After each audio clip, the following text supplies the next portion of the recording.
Assalamualaikum warahmatullahi wabarakatuh. Saya Nadiatul Hikmah Sufi dari Angkatan 5 Kelompok 2 Pelatihan Dasar CPNS tahun 2022. Kali ini saya akan memaparkan learning journal yang saya ikuti selama agenda 1 ini yang diampu oleh Bapak Ahmad Ludanus MKom. Oke, langsung saja kita ke pembahasannya.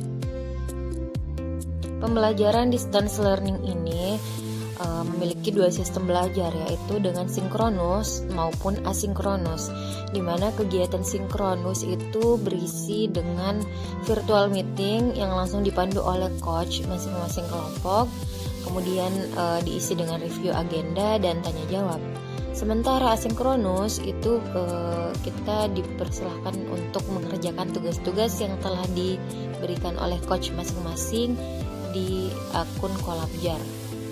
Adapun 3 judul besar yang dipelajari dalam materi agenda 1 ini yaitu mengenai wawasan kebangsaan dan nilai-nilai bela negara, kemudian analisis isu dan kesiapsiagaan bela negara.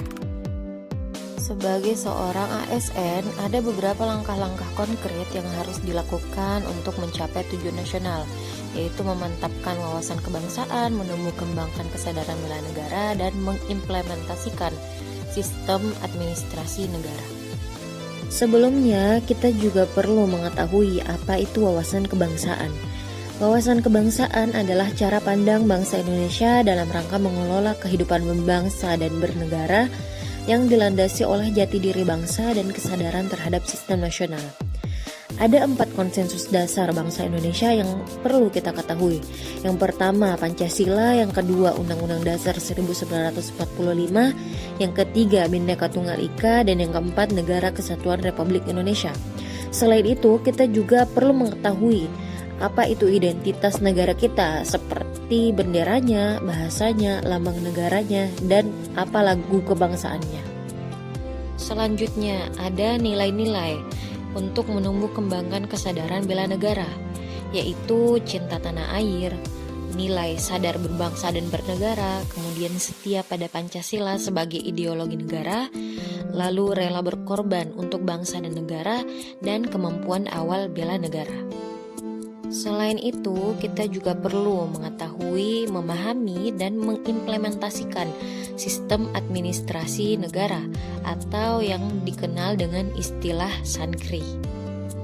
Sebagai contoh, kita bisa mewujudkannya dengan mengikuti upacara bendera atau upacara 17 Agustus, yang dimana itu akan menumbuhkan nilai patriotisme. Selain itu, kita bisa mengetahui dan memahami identitas negara kita, seperti bendera kita adalah merah putih, kemudian lambang negara kita adalah lambang Garuda. Selanjutnya, kita bisa menunjukkannya dengan mencintai karya anak bangsa. Seperti yang digambar, saya menghadiri teater karya anak bangsa di Taman Ismail Marzuki. Ataupun dengan contoh yang lebih sederhana, yaitu mematikan lampu atau AC yang tidak terpakai di ruangan. Materi selanjutnya yaitu mengenai analisis isu kontemporer, yang dimana sebagai seorang ASN itu mempunyai fungsi dan tugasnya, yaitu melaksanakan kebijakan publik yang dibuat oleh pejabat pembina kepegawaian sesuai dengan peraturan perundang-undangan, kemudian memberikan pelayanan publik dan mempererat persatuan dan kesatuan negara Republik Indonesia. Namun, dalam menjalankan tugas dan fungsinya, PNS terkadang harus melalui perubahan lingkungan strategis. Adapun isu kontemporer yang sedang marak terjadi seperti korupsi, gratifikasi, narkoba, terorisme, radikalisme, money laundering, proxy war, dan kejahatan mass communication seperti cybercrime, hate speech, dan hoax. Dengan adanya isu-isu tersebut, tentu dalam menjalankan tugas dan fungsinya, ASN akan menghadapi ancaman.